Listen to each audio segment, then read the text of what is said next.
Thank you all so much. For our students here that will invariably be presenting throughout their academic and professional careers, let that be a lesson to you all that if you look the part, stand at a podium, and expect people to do what you ask them to do, most people will listen to you. Thank you. So I'm honored to come here this morning and facilitate a conversation on entrepreneurship in a space that we all care deeply about, which is having clean and healthy water. It's even on the sign. My boss at the team Industry and External Affairs at SUNY Research Foundation talks about entrepreneurship. He has a pet phrase that he uses at a lot of proposals or a lot of presentations, and it's "this stuff is hard." He usually gets a bigger reaction than that because Nick likes to use a different word that starts with S in these situations, but there are privileges to being at the vice presidential level, and I am not taking that risk this morning. But this is challenging. Entrepreneurship is blazing a new path, it's cutting a new trail, it is attempting to do something that has never been done before and bringing a product or a service to people that have not yet seen it. It is a path full of twists and turns, challenges you did not anticipate, and hopefully small wins along the way that make it worthwhile. I have the privilege of managing the intellectual property and licensing activities here at SUNY ESF, and it is an honor to be supporting our wonderful SUNY startups and to have the opportunity to meet and to converse with folks coming down from Clarkson. So without further ado, let me make a few introductions. Our panel today, we have Michelle Crimmy, who is a co-founder of RemWell, Stefan Grimberg, who you all have met already, who's the co-director for this very Center of Excellence, a faculty member in Civil and Environmental Engineering at Clarkson, a co-founder of Reset Water with Dr. Yang Yang. We have Dr. Tao Zhang, who's a research scientist at the University at Albany and the CTO of Regenerative Solutions. He's a former industrial project engineer, a licensed professional engineer, and he earned his PhD in civil engineering from Northeastern in 2019.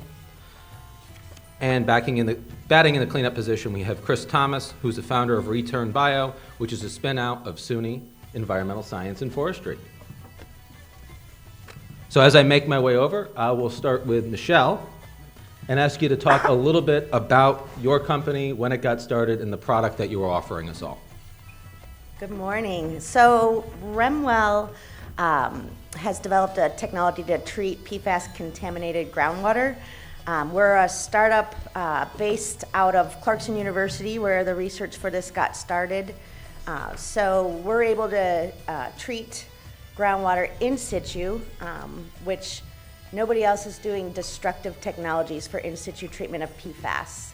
Ex situ, yes, but not in place underground, and so that saves a lot of energy, and also the risks that can be tied to pumping water above ground and trying to manage that above ground.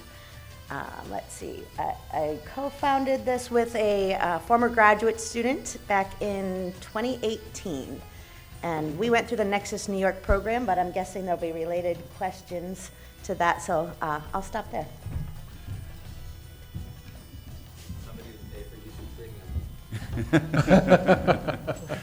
Got to get that subscription. Video screen. It's supposed to be a nice aesthetic fireside chat for anyone. But buy Sony products, apparently.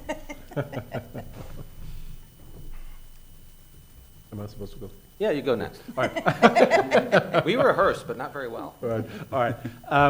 So Reset Water was founded with a colleague of mine, Yang Yang. We started, this came out of a research project, which was initially started with money from the DEC through the governor's office back in 2020, when we were looking at how to reduce the risk of harmful algae bloom, and not necessarily reducing the risk of harmful algae bloom by completely eliminating harmful algae blooms, but to reduce the immediate risk of exposure to the algae who produce the toxins, which then cause beach closures and the use of the water. per se. So we developed a harmful algae bloom mitigation process, which is an electrochemical process where at this point it's a mobile process where we can put that on boats. It's very easy to use and it destroys algae, emerging blooms, algae, as well as the toxins within minutes of treatment. And then the treated water gets released back into the water. It doesn't use any external chemicals, and so in that regard it's easy to apply in a whole range of water bodies in New York State. And so we are in the beginning, an early fledgling startup company. So we have funding from the National Science Foundation to increase capacity of that process because water bodies are big, and so we need larger flow capacities, and so that's our challenge at this point. Excellent. I think I see folks moving around, but if Coldplay could stop playing. I love this song, but Yeah, I think they're trying to. yes, I think we're attempting to solve that problem. Yeah. So let's go to Tao and talk about Regen. Yeah, Here we go. Regenerative Solution is a startup spun from Albany back in September 2021. So I'm the CTO of this startup. I'm not the founder. So the founder is Professor Yana Liang in Albany. So our startup currently mainly to PFAS remediation from water and from soil impacted by PFAS. So we developed the novel sorbent with high cost-effective and with the potential for practical applications in flow-through filter systems and also in other systems. Also, we are also interested in other areas such as the restored recovery from electronic waste. We got SBIR phase 1 funding from NYS, and we are trying to apply for the phase 2 funding. Cool. Hello, everyone. As mentioned before, I'm Chris Thomas. Feels good to be back at my college I graduated from, SUNY ESF. It's hard to imagine that I'm 3 years ago would have been sitting here telling you all about my journey. So this is a spin out from my PhD, which then turned into a collaboration with the Center for Sustainable Materials Management. If you haven't worked with them before, they're on campus. They're pretty cool. What we do is upcycle abundant plant waste into advanced materials for sustainable food packaging.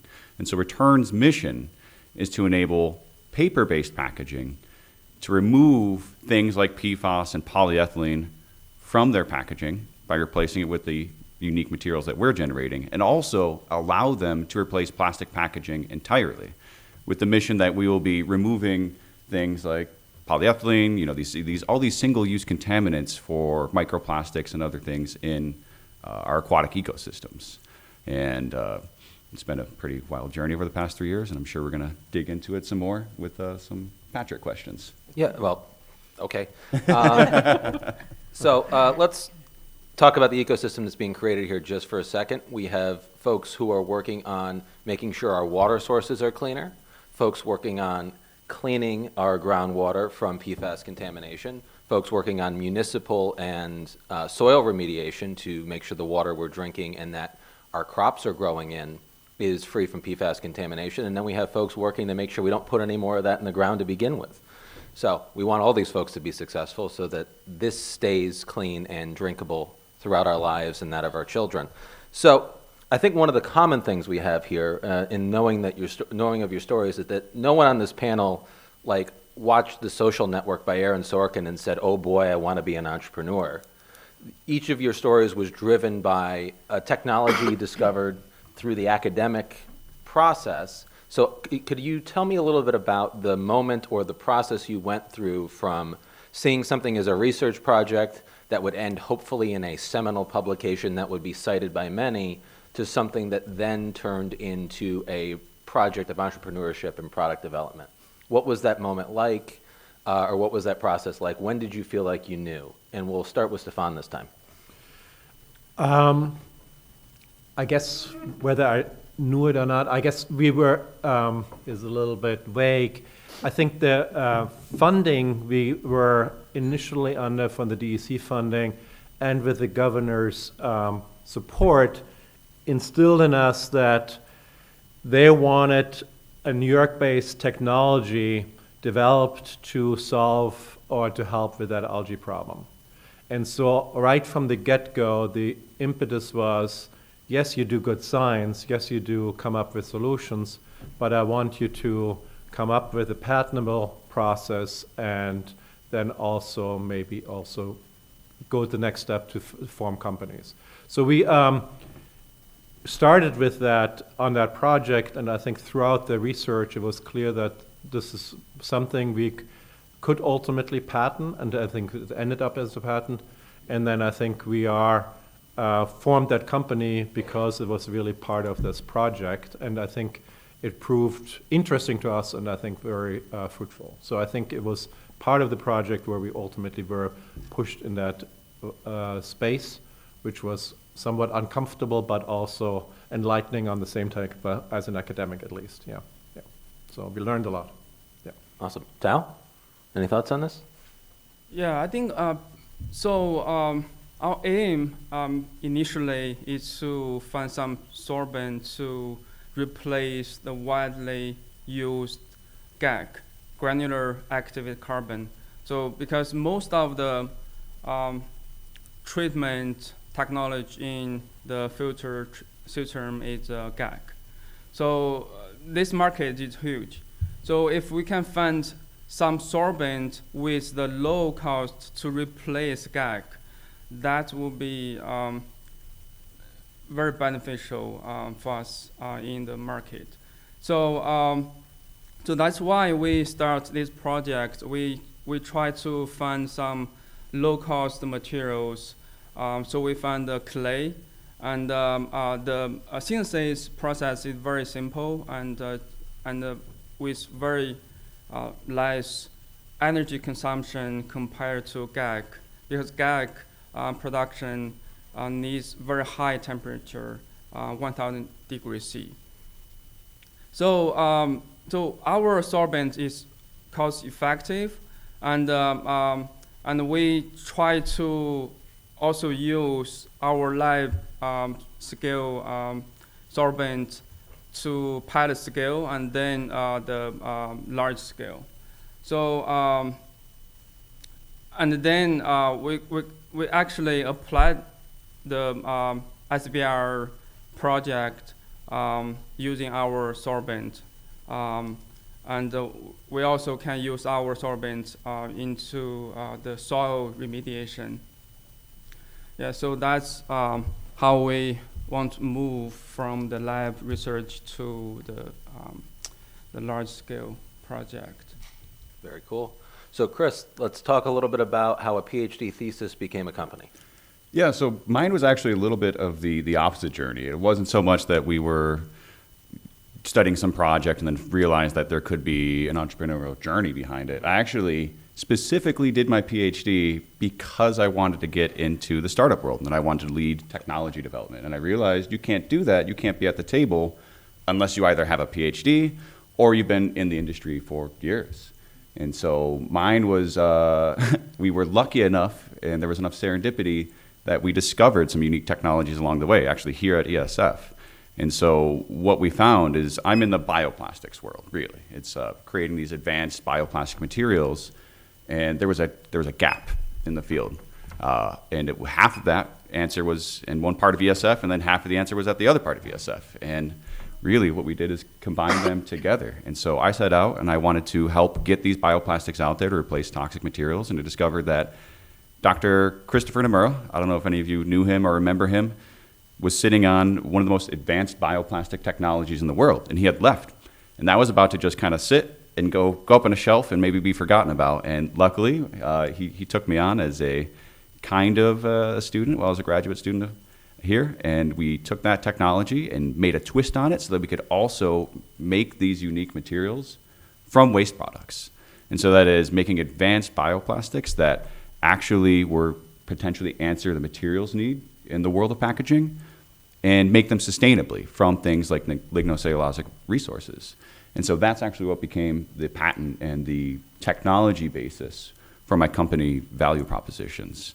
I was very lucky to make that connection. It's funny, it actually came from a roommate. I had a random person I moved in with, and I was talking about my work in waste upcycling, and he was talking about his work with Chris Nomura. And I was like, hey, wouldn't it be crazy if we combine these things? And he's now my co-founder. He's working with me full-time on this project. So you made a liar out of me, and you actually targeted this as part of your professional goals. Yeah. How are your therapy bills? I'm Pretty high. And Michelle, how did your research go from the lab towards the marketplace? Yeah, and I actually remember the specific moment that it switched. So I'd been working for years on groundwater remediation and developing technologies and evaluating technologies, primarily funded by Department of Defense, and everyone in that community had started to talk about PFAS, everything was PFAS all of a sudden. And I was trying to think of ways we could treat PFAS in situ. We had spent as an industry 20 plus years trying to get operations of groundwater treatment in situ, and couldn't understand why we were so ready to move backwards and start pumping the water out of the ground again. And so I was working on a project that kind of led to the idea I had in my head, and someone from our research office at Clarkson knew I was seeking funding to execute this idea, and he came to me and said, hey, have you ever heard of the Nexus New York program, which it doesn't exist anymore. I think it exists in a different form, but it's almost like NSF I-Corps, if you're familiar with that. And part of the deal is they would give you prototyping funds if you went through their program and formed an LLC. And I'm like, okay, well, whatever it takes, let's make this thing. So that is the moment where that happened. So I joined the Nexus New York program with only the intention of making something that we could, test in the lab and see what happened next, and then it just kept kind of going from there. So the opportunity for prototyping funds was kind of the gateway into the entrepreneurial world? Yes, specifically, yep. Very cool. I'm actually glad you brought up the NSF I-Corps, because I should have mentioned that was integral for us. I went to the TTO, the Tech Transfer Office, and was like, hey, I think we have a new technology. And they're like, well, figure out if there's a commercial potential there. And so we went through the regional I-Corps program out of Binghamton, and then there found that there actually could be a place for this apply to. And that's really, I had the impetus, I wanted to do it, but that's actually what allowed us to do it, is getting that initial entrepreneurial training through that. And the validation. Yeah, exactly. And Tal, when we did our practice session here, you talked a little bit about S4 for Regen, which was similar to I-Corps. What was your experience like in that sort of entrepreneurial training, and what did you guys take away from that?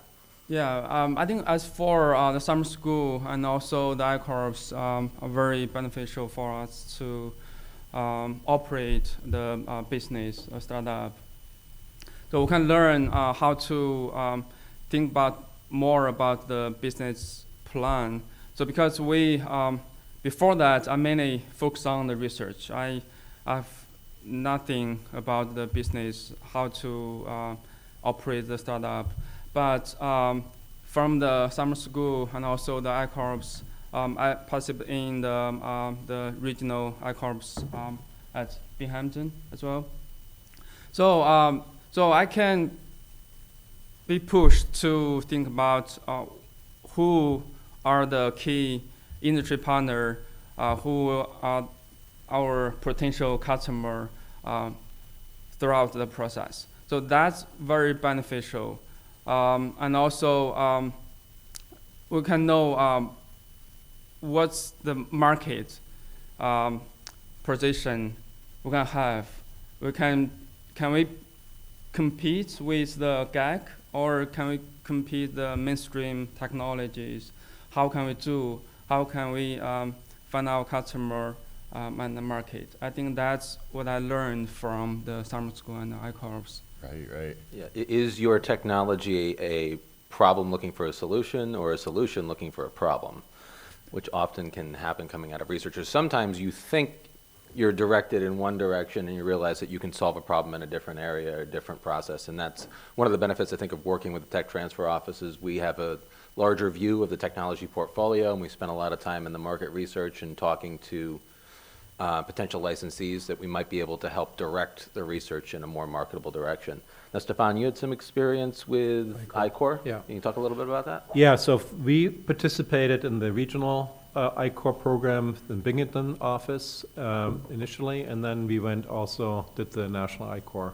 And so we had through the Shipley Center at Clarkson, which is really helping with entrepreneurial startup companies, we had a student who was helping us in the regional I-Corps program. It was a tremendous help because we as academics have a hard time connecting with other people, typically, especially outside people. So learning about customer discovery and the whole process was very insightful. And I think, so initially making cold calls to a lot of, so in the regional calls, we had like 25 cold calls required, and then in the national, over 100.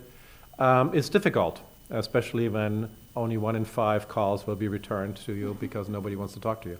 But I think learning about that process and communicating, I think, is very helpful. And I think it actually learns you whether there's actually you're trying to address a problem, or you're trying to pivot your technology to the problem you're trying to address, right? Is that really something what is of need for potential customers?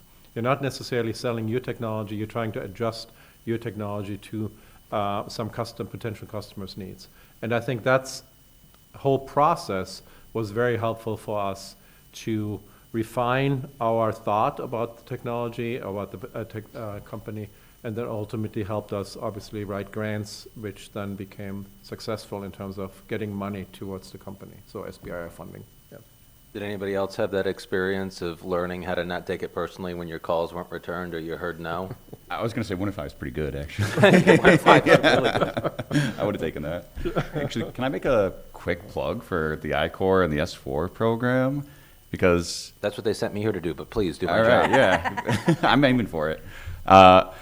I'm sure there's 1 or 2 scientists out here. I remember being at SUNY SF. You know, I did undergrad and grad here, for better or for worse, and everyone had an idea for how to save the world. You don't have to have a technology, right? Like, I think you can go to these programs with an idea in mind for a problem you want to solve, and just learn, is that a real problem? Is there a real market pull?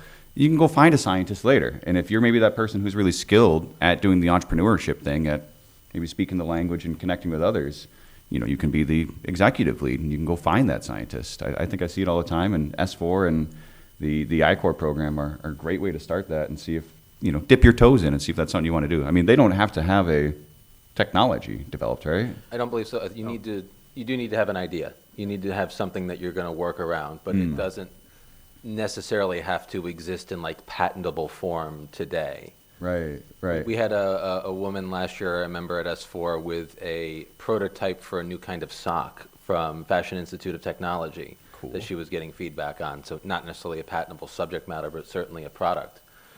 So it's helpful to have an idea or direction you want to go into, but no, you don't necessarily need to have that product. Though, if you're trying to do well at demo day, which is the part at the end of S4 where we give out $50,000 to a couple of companies, then it's really helpful to have a product and a technology in a marketplace and have already made sales. But there's different levels of participation in S4. Registration closed either last week or closes at the end of this week, so double check. SUNY Startup Summer School. If not, we offer it every year, every summer. It is mostly virtual, with demo day being in person, usually at UAlbany. So it's a very good program. A number of our startups have gone through it. And like I said, it's $50,000 in non-dilutive funds. We've had a number of startups actually take advantage of TAF, which is a Technology Accelerator Fund, which is $50,000 in non-dilutive funds, and then go on to also win S4. Yana Lang's technology with Regen is a TAF winner. Yeah. You want to talk a little bit about the TAF process? Yeah, so the TAF, we got the TAF funding, and also we got so when you participate in the I-Corps, you also can get $5,000 for funding. So so because when we participate in the ICARS, we need to do the customer discovery interview, and that's also beneficial when we apply the funding, the SBIR funding and also TAP funding. Because TAP funding, we need technology. So we need to, but we need funding to scale it up or to have a field test or other tests. So that's why we apply this TAP funding and also the SBIR funding as well. Yeah, we have the technology, but we demonstrate it has excellent performance for PFAS remediation, and we want to test in larger scale. Yes. And let's stay on the funding topic. I want to get in Michelle and Stefan here, and from Clarkson, as we just had our SUNY moment. You talk about sources of funding, or even some of the resources that were provided by your institution that helped you get off the ground. Opportunity to plug the tech transfer office at Clarkson here. Why don't we start with Michelle? Yes, so our start was with Nexus New York, as I mentioned, but that was sort of our bigger start. But a little preliminary start was with our Shipley Center for Innovation. That is actually how our research office knew that I was looking for, bigger funds to bring things alive. So these tech transfer offices in the university, again, even if you're having a preliminary idea or a problem you want to solve, they'll spend the time with you. I'm talking to the students out there. They'll spend the time with you to help you figure out how to start to bring that to life and to start to connect you with the broader resources. And so from our Nexus New York, we moved into, we actually won a Fuse Hub commercialization competition, and that led us to our second prototype, and ability to bring that creation to life. That was back in 2019. And then we went into an EPA SBIR. So SBIR funding is just a great resource to get your stuff out of the lab and to get it out in the world. And then we applied for, out of Clarkson, we applied for, as a researcher, DoD demonstration funds. There's a specific sort of ESTCP funds, groundwater remediation, amongst an array of other types of projects. And so we got our funding to do our first field demonstration from the DoD. And once we got to that point, we started talking with angel investors. And so we've had a little bit of angel funding, and just found out yesterday we'll be getting a new batch of angel investment to keep on going through our second demonstration and our third prototype. And we also found out we just are winners of the Fuse Hub manufacturing competition. Thank you. And again, that's to help build that third manufacture-ready prototype. So, each stage of prototyping brings new opportunities, something that I wouldn't have known as a researcher, that those next phases actually come with opportunities and not just challenges. So for us, it was similarly, we had support through the Shipley Center, through the formation of the company, even the patenting process. They were incredibly helpful. And then they also helped us set us up with Fuse Hub to a manufacturing grant, initially to build the first prototype. That was very helpful. Then we went from there to SBIR funding. And so we have an NSF after we've completed they helped us with the I-Core program. And then we went through, after the I-Core program, we went through SBIR, National Science Foundation funding, which we are now completing the first phase and are ready to apply for the second phase funding. So that's our funding stream. So we had Fuse Hub, national, state money. We had some Center of Excellence money to help support the field studies. And then we went through National Science Foundation funding at this point. Yep. So let's pivot. Everything sounds smooth and direct right now and pretty straightforward. I don't know if I was the only one up late last night watching the Knicks lose in overtime after having a 15-point lead late in the fourth quarter. So if you forgive the metaphor, I'm going to start with Chris here.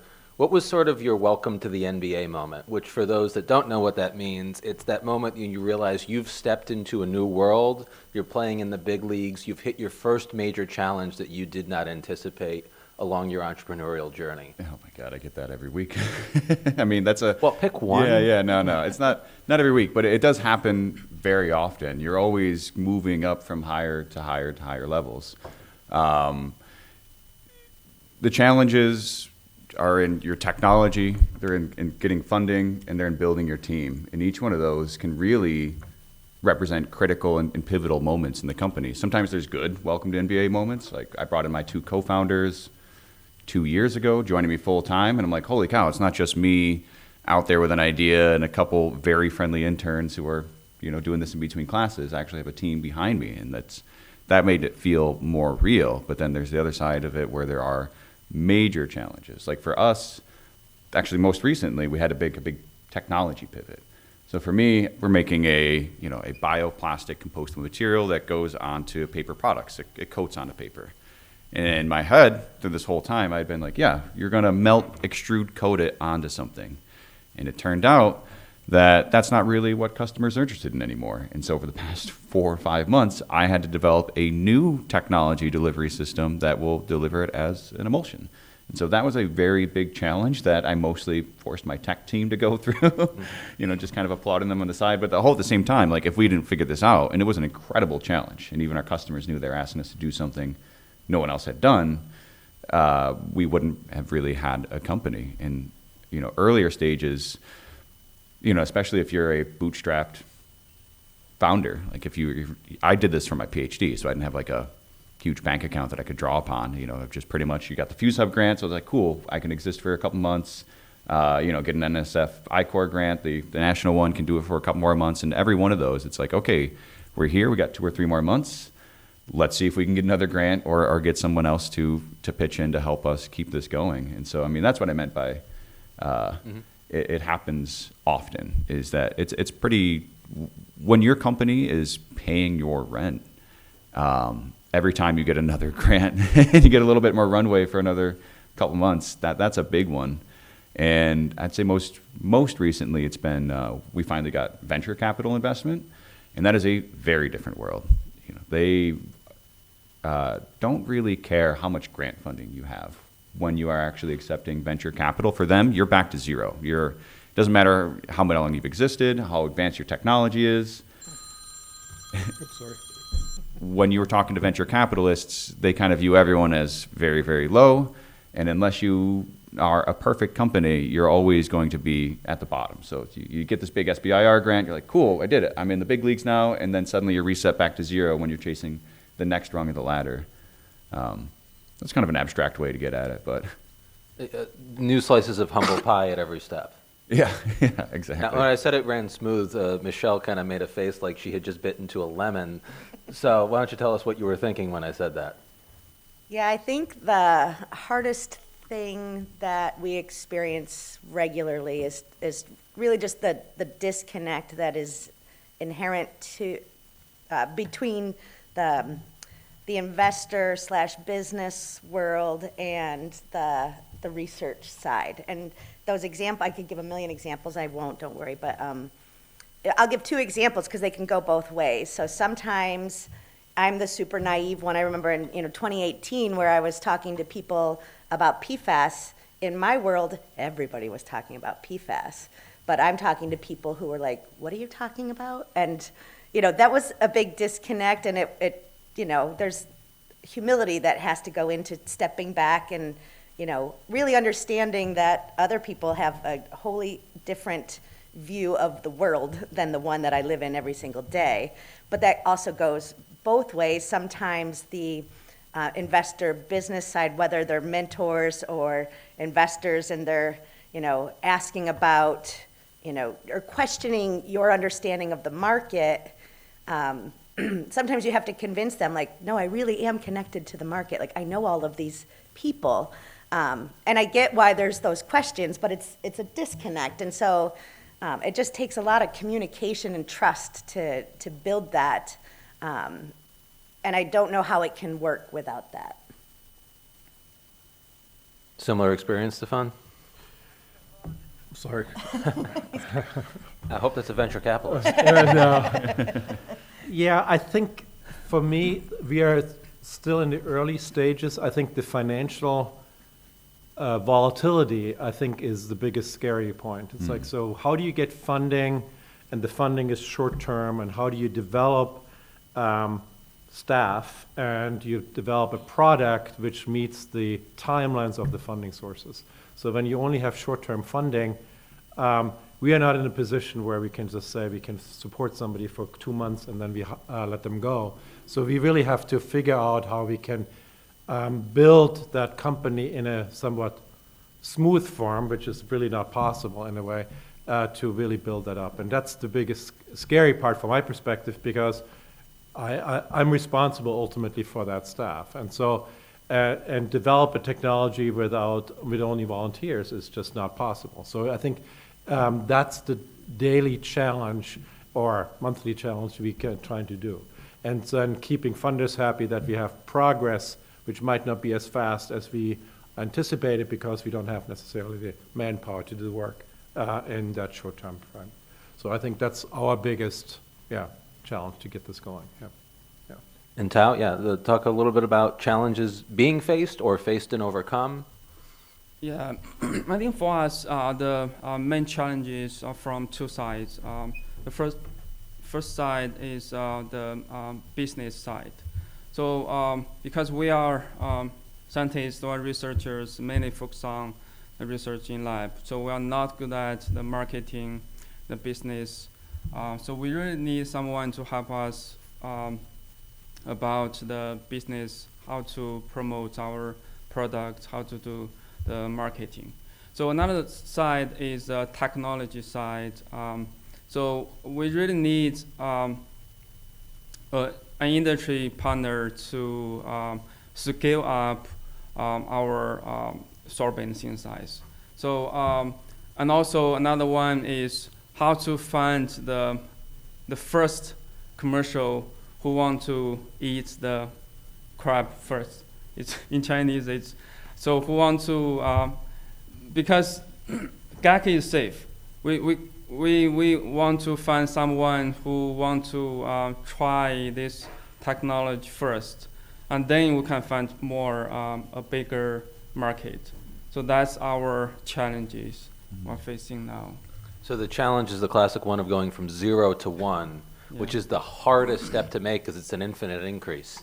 1 to 2 is a lot easier. Anybody else have that experience? Chris, I see you looking at me on this. Actually, while we're on the subject of challenges, I had a question for my fellow panelists. For me, what was the largest challenge was finding a place to call home, to grow my company in a setting that's independent, but it's still able to collaborate with university partners. And that means, facilitating that independence, having a completely separate zone, having the ability to do all the work we're doing. And for me, we engineer biotechnologies to make materials. So my capital costs are immense for having a laboratory. We need to have a biochem lab. We need to have a materials testing lab. It was a tall order. It sounds like not fermentative technologies for y'all, but I'm curious, how are you all able to solve that challenge of finding your laboratory, your R&D space for your companies? So Clarkson has incubator space. It doesn't fit everyone and their needs, but we do have quite a few reasonable options. And so, we work hard on our conflict management plans to make sure everything is separate. But so the university actually helps us with that. But they would also help others who are not already part of the university system. And so they're New York State funded, so they're there for everybody, not just for faculty and students. That is awesome. That was where I ended up, was eventually finding an incubator to call home, but Should have called us.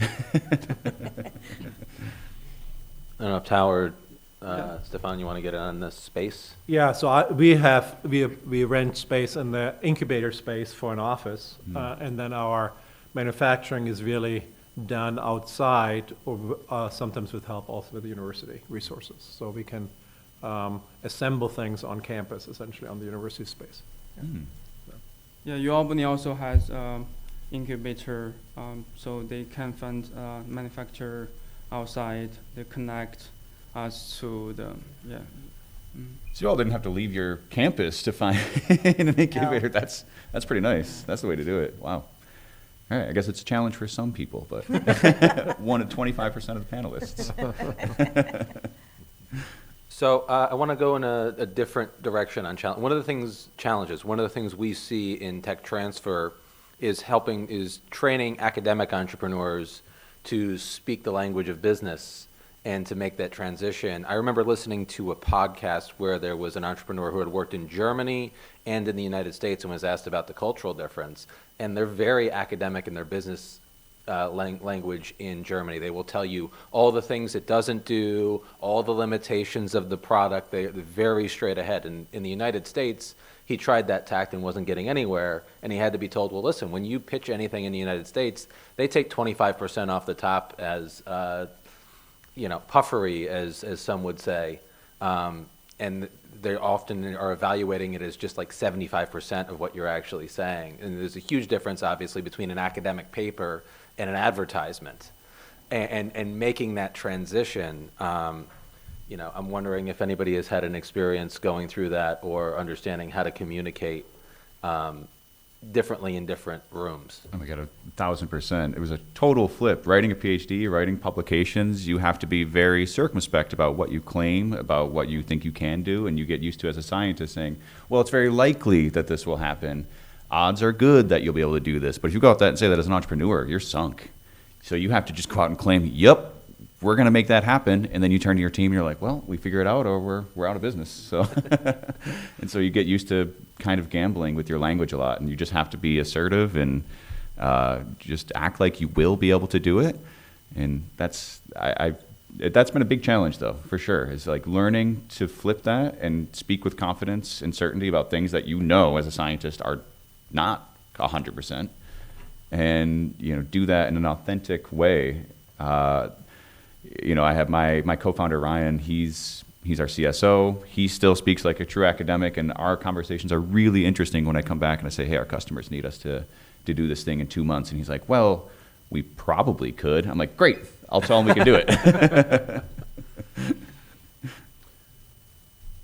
Go ahead. Well, I think this is, for me, is one of the biggest challenges, because my primary job is an academic, and so we're trying to be as objective and as we can and as cautiously positive as we can, because we're trying to evaluate the science from all different sides.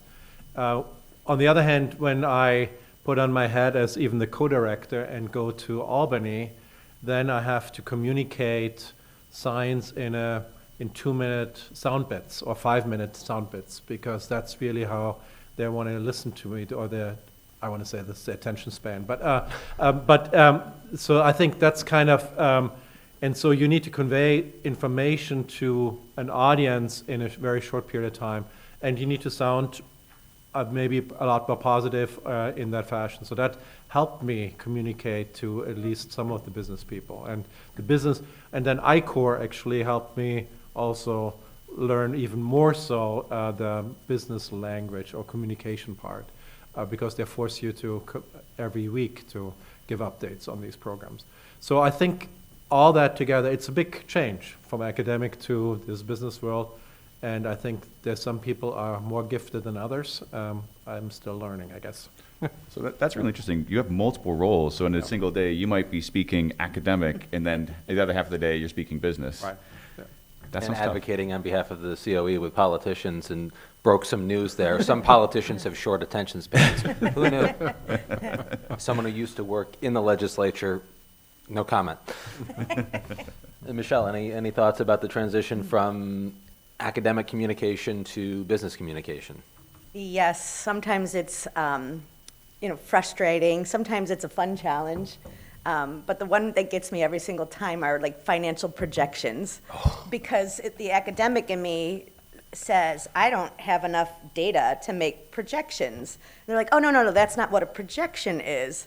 And I'm like, it's a WAG. And yes, it's a WAG, but an informed WAG. And so I had to like really change my way of thinking to be able to do that and to do it in a way that felt honest and authentic to me, and also would represent the company in an appropriate way, and maybe be a little optimistic, but I'm unapologetic when I say that, this is optimistic, we don't know yet.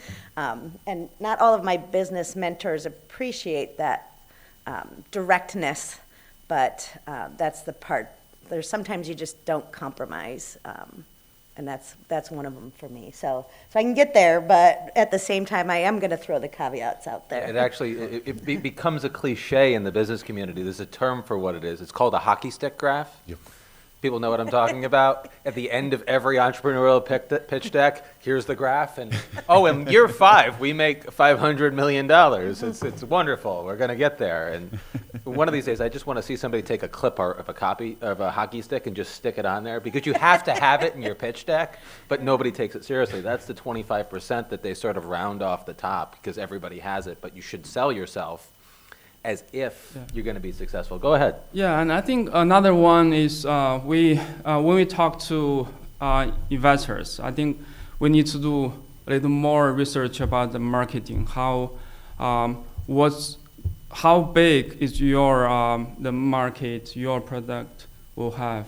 For example, it's also different for when we write a proposal for SBR and other normal research funding.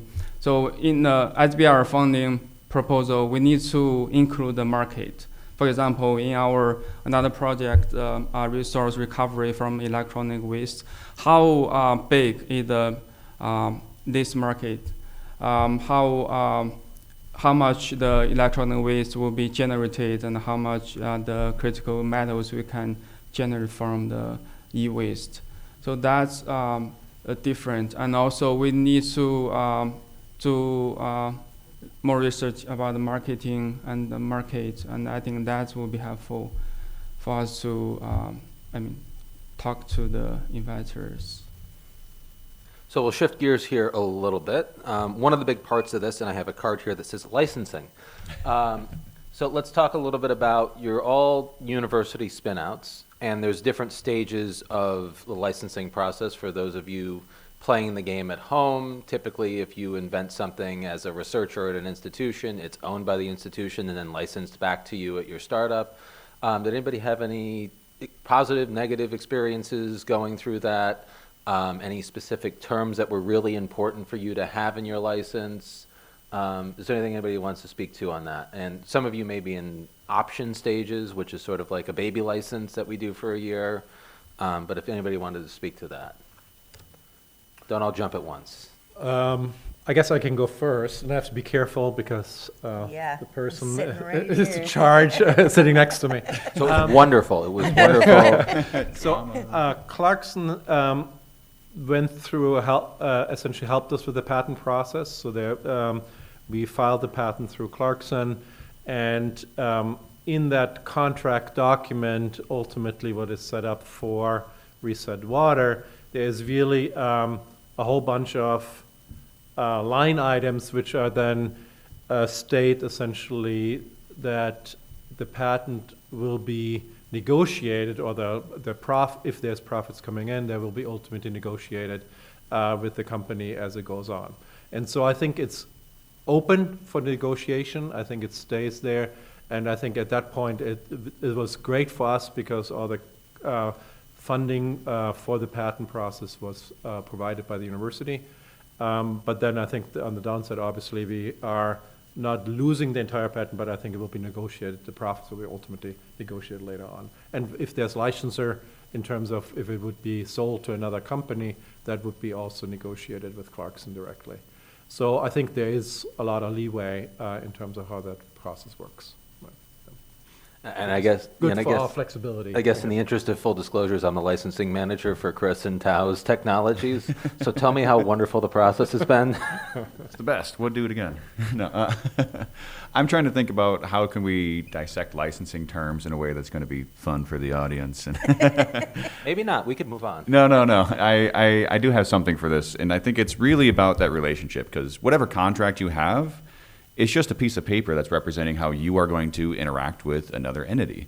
And that comes down to person-to-person interactions. And so I think that was the most critical thing for me, was building that relationship with the licensing office at the time to convince them and assure them that I will build this technology into a profitable business, and here's how we're going to do it. And that here's how we're going to do it ended up becoming milestones within the license. Those are mostly wrong. But, you're learning as you go. And then the other part of it is, how can that license support you to build that company in the way that you think you're going to do it now? And that ended up becoming things like annual minimum royalties. So year one, we're not going to make any money, so please don't ask us to pay you $20,000 when we don't have that yet. Let's project this out for when it makes sense for the type of business we're going to build. And then there's the ongoing relationship. I still work very closely with SUNY. I have weekly meetings where we talk together about how we're going to continue to build this company, and I think that's a great way for them to keep in touch and see, hey, Chris is still working on this, he's still using this in an appropriate way, still dedicated in making this happening, and at the same time they're able to pitch in and help out where it makes sense. Yeah, I'm reminded of an Eisenhower quote, which is, planning is essential, but the plan is worthless. Put another way, when you finish your contract or your business plan, the one thing you know for certain is that the thing you just put on paper will not happen. Anybody else experience with licensing? I will say one thing, at least speaking for SUNY at this point, is that we try to be flexible as possible with our licenses. If you run into a situation where there's a venture capitalist that's interested in getting on board, but clause 8B subparagraph 3 is a sticking point for them, we're willing to amend that and work with that, because we're invested in our spin-outs being successful, and we would not want to be the barrier to that process going forward, because that's not good for the company, it's not good for the university, and it's not good for all of you who want to benefit from cleaner drinking water as a result of these products. I'll So just go ahead, follow up Michelle. to say that the same is true at Clarkson. Yep. Yeah, we're more interested in, the success of the technologies and the companies and the humans than we are in trying to make a dollar off Yep. of what everybody's doing. I don't know if you want to get in here, Tao. I know we're still working on it You mean the with Regen in our office, Maybe so you we're in the shouldn't midst of it, so maybe. Yeah, we have the patent. The UOMNI also help us with the patent application. So we have two options. So we can sell the patent to other companies, or the region can buy the patent, and we will have the profit. We have the shares among us and the university. Yeah, we can allocate that. So I know we're coming up on 5 minutes here. I wanted to see, are there any genuine questions in the audience? Don't feel like you're being put on the spot, but if there's anybody that wanted to ask a question that I hadn't gotten to, or something that's in your mind, please. I think there's a microphone down here if you wanted to. I'm curious about, as you're transitioning from being in science to marketing and trying to promote a product, how do you address things from a technical standpoint? Like, pre-foray in that was a big issue for me. And so one solution that was, instead of saying we can do it, is to say, I'll get back to you. I was taught that when I had my foray in marketing, because I was concerned. They wanted me to talk to my colleagues. I was hired to do marketing. I had a rough time and I only lasted for 5 months and I went right back. So I'm curious how you guys have addressed that. But that was the one solution that they told me, is go ahead and just say, I'll get back to you. So rather than potentially lying about what that you've got the answer, at least postpone it. And that helps. Thank you. I think that helps. Yeah, Yeah. I was gonna say, for me, I decided very early on that I would have a line and not cross my own personal line, of what I'm willing to say, and so I'm much more comfortable to say, I know I have the right team to solve that problem, and I feel good about that, and I think that's a truthful statement. I always hesitate to say, like, yes, I know we can do that. And it's more like, well, if anyone can, we can. And I believe the words that I say, and that's where my own line is. Yeah, I would agree with that. I think, I don't think I promise or overpromise things which I can't deliver on. So if somebody is asking me on deadlines which I can't meet, which I know I can't meet, then I would just say, well, we can try that, but we will not, I can't commit to that things, right? I think so. I think there's definitely lines where I can just say, ones are aspirational things I could say, but I think I would qualify that in terms of that it's an aspiration, but it's not necessarily a fact, right? So I want to be very careful, and maybe that doesn't make me the perfect business person, but at least I need to be true to myself, right? Yeah. Yeah, I would agree with that. I think it's about knowing when and where to apply that kind of grandiose, kind of blue sky language. When you're pitching to a huge room of unknown people, say whatever you want, pretty much. It's about getting in the door and having that real conversation. When you have that real conversation, under promise and over deliver is always the creed. And I very rarely commit to a hard timeline unless I'm 100% certain, because as soon as you say you're going to do something and don't do it, that person will never trust you again, at least not the way they would have if you are 100% in your traction with them. And I'm actually glad you brought up ethics too, because generally that's all over the place with this type of business world. And I'm thinking about this all the time, even as I build my team, and I'm like, I would like a raise. I don't think it makes sense for me to be the only one who gets a raise. So, all right, how do we get enough money to give everybody a raise? Or how are we going to build a company that's actually going to do good?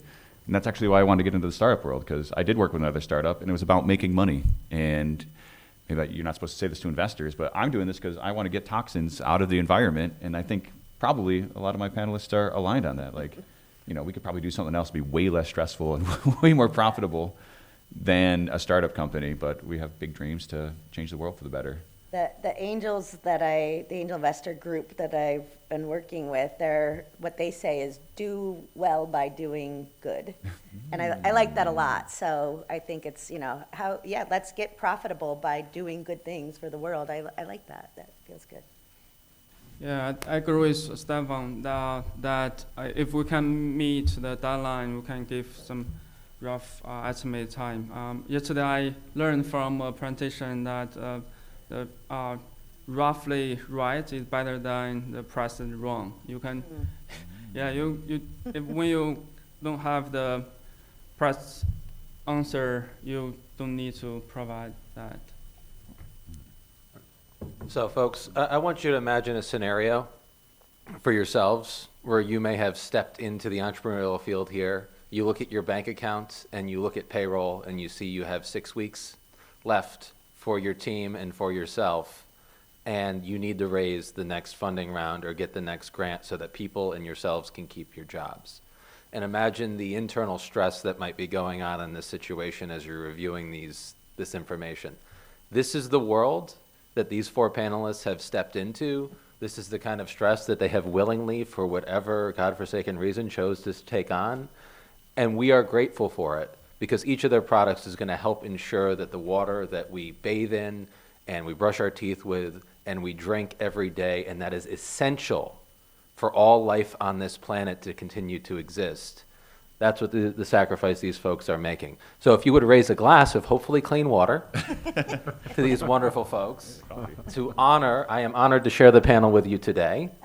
And thank them for the wonderful work that they're doing. And please, if you have an opportunity to at some point in the future, support their businesses and their products so that they can all be successful. Thank you guys so much for being here today. Thank you for coming down.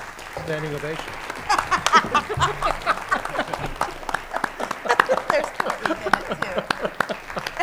There we go, Deb. The goal was a standing ovation, and so we're laughing because some of our colleagues are helping us. We got 3.